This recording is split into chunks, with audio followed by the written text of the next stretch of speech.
Hello everyone, success with Aaram online education में आप सभी का स्वागत है।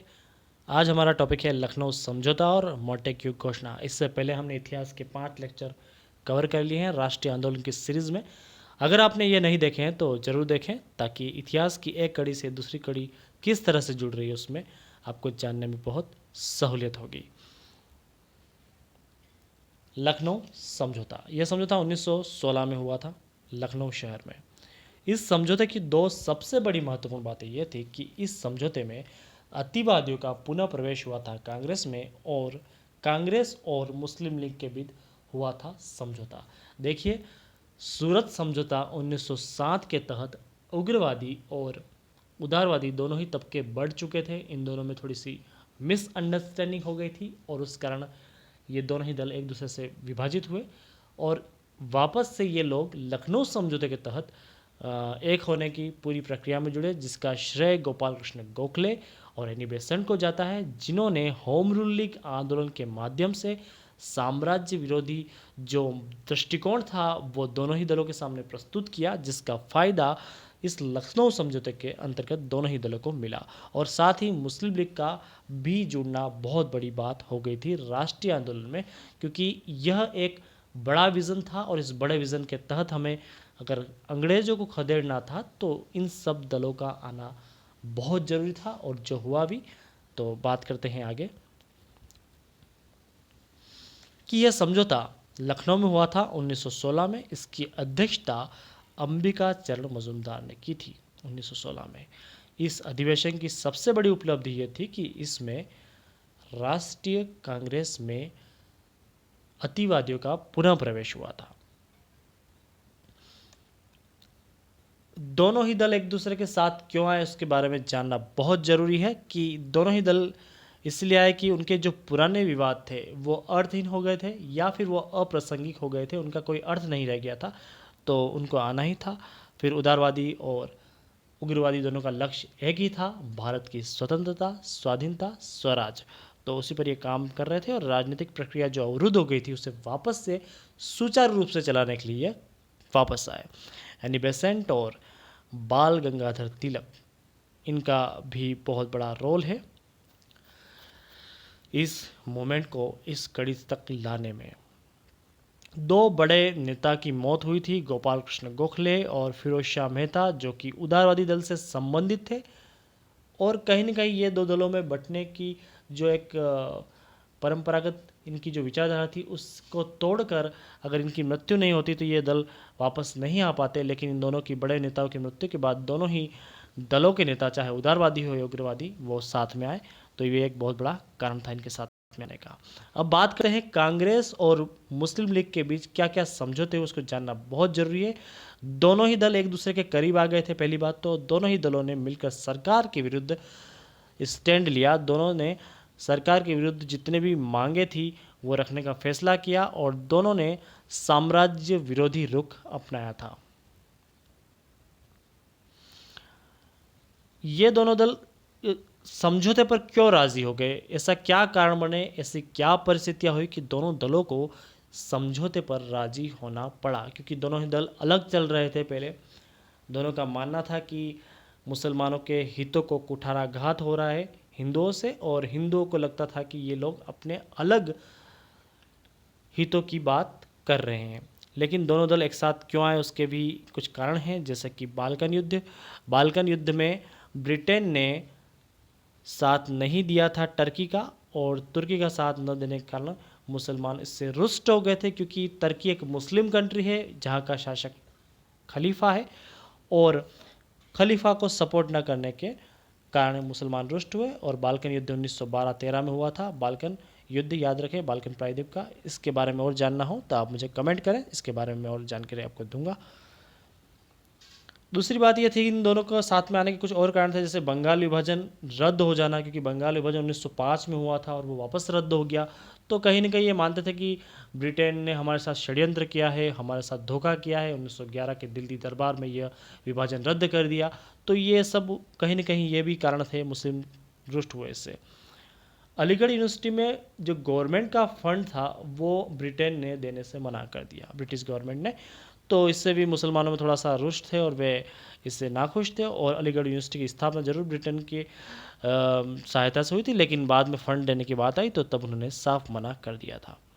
पहला विश्व युद्ध था, वहाँ पे जो संसाधन यूज़ हो रहे थे भारत के वो अनियंत्रित रूप से यूज़ किए गए, जिससे भारत में बेरोजगारी आई और यहाँ के संसाधनों का उपयोग भारतीय नहीं कर पा रहे थे और महंगाई बढ़ी। तो ये सब कारण भी थे कहीं न कहीं रुष्ट होने के। अब बात करते हैं मौलाना अब्दुल कलाम आज़ाद और जिन्ना ने 2 पेपर निकाले थे इसी परिप्रेक्ष्य में। जिन्ना का पेपर था कामरेड और मौलाना अबुल कलाम आज़ाद का पेपर था अल हिलाल। दोनों ही याद रखें, परीक्षा में पूछे जाते हैं, चाहे कुट हो मिलाने में या फिर सीधे ही प्रश्न पूछे जा सकते हैं, और कभी भी आप मुख्य परीक्षा में भी कोट कर सकते हैं। तो याद रखें, अल हिलाल का पत्र था वह मौलाना अब्दुल कलाम आज़ाद और जिन्ना मोहम्मद अली जिन्ना ने कॉमरेड लिखा था। तो बात करते हैं लखनऊ समझौते के क्या क्या प्रावधान थे, उसे जानना बहुत ज़रूरी है। पहला तो दोनों का यह था कि कांग्रेस द्वारा उत्तरदायी शासन की मांग को लीग ने स्वीकार कर लिया था। तो कांग्रेस ने जो उत्तरदायी शासन की मांग रखी थी होम रूल लीग के तहत, उसको मुस्लिम लीग ने स्वीकार कर लिया। एक बड़ी बात यह हुई थी।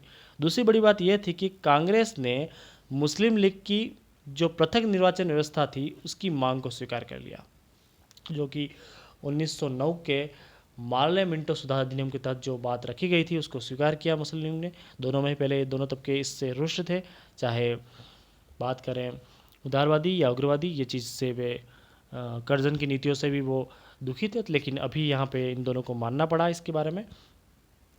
अब इम्पोर्टेंट बात यह है कि प्रांतीय व्यवस्थापिका में निर्वाचित भारतीय सदस्यों की संख्या एक निश्चित भाग मुसलमानों के लिए आरक्षित कर दिया गया। पंजाब में 50% था, बंगाल में 40% था, बम्बई सहित सिंध में 33% था, यूपी में 30% था, बिहार में 25% था और मध्य प्रांत में 15% था और मद्रास में 15% था। इस तरह से सीटों का आवंटन कर दिया गया था प्रांतीय व्यवस्थापिका में। उसी तरह बात करें केंद्रीय व्यवस्थापिका में भी जो कुल भारतीय सदस्यों का 1/9 भाग मुसलमानों के लिए आरक्षित कर दिया गया। उनके निर्वाचन हेतु सांप्रदायिक चुनाव व्यवस्था का स्वीकार कर लिया गया था। यह निश्चित किया गया कि यदि किसी सभा में कोई प्रस्ताव किसी संप्रदाय के हितों के विरुद्ध होगा तो 3/4 सदस्य उस आधार पर उसका विरोध करेंगे और उसे पास नहीं होने देंगे। तो ये बातें हुई थी। समझौते के पश्चात कांग्रेस और मुस्लिम लीग दोनों ने सरकार के समक्ष निम्नलिखित मांगे पेश की थी। वो मांगे ये थी कि सरकार भारत को उत्तरदायी पूर्ण शासन देने के लिए शीघ्र घोषणा करेगा, जो कि मोंटे की घोषणा के रूप में हमें देखने को मिलेगा। उसके बाद प्रांतीय व्यवस्थापिका सभाओं में निर्वाचित भारतीयों की संख्या बढ़ाई जाए और अधिक अधिकार दिए जाए। साथ ही वायसराय की कार्यकारिणी परिषद के आधे से ज़्यादा सदस्य भारतीय होने चाहिए। ये मांगे रखी थी। इस समझौते के नकारात्मक पहलू भी थे। कुछ नकारात्मक पहलू ये थे कि यहाँ पे सांप्रदायिक निर्वाचन व्यवस्था को स्वीकार कर लिया जाने से एक समान मंच व राजनीतिक दल के 2 अलग अलग दिशाओं का युग प्रारंभ हो गया था। यह द्विराष्ट्रीय सिद्धांत के लिए एक तरह से नींव रख दी थी, उसकी जड़ें डाल दी थी इस समझौते ने। इसके सकारात्मक पहलू क्या थे?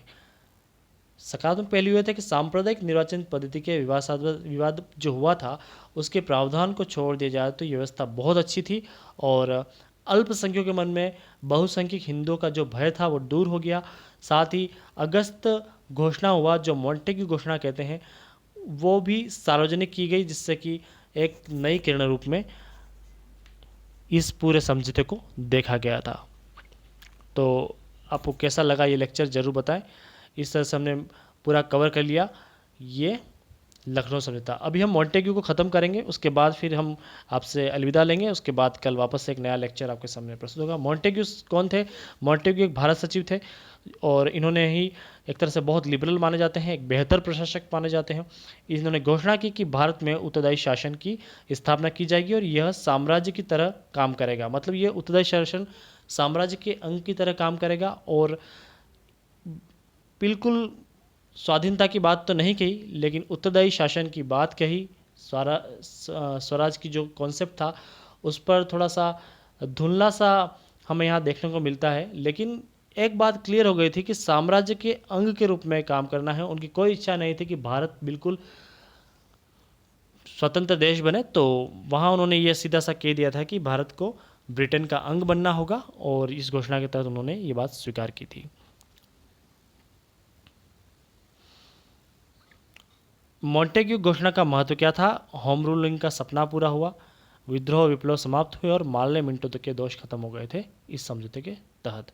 तो इस तरह से हमने पूरे लेक्चर को कवर कर लिया है। ज़रूर कमेंट करें और अधिक से अधिक लाइक शेयर करें। Thank you for watching me.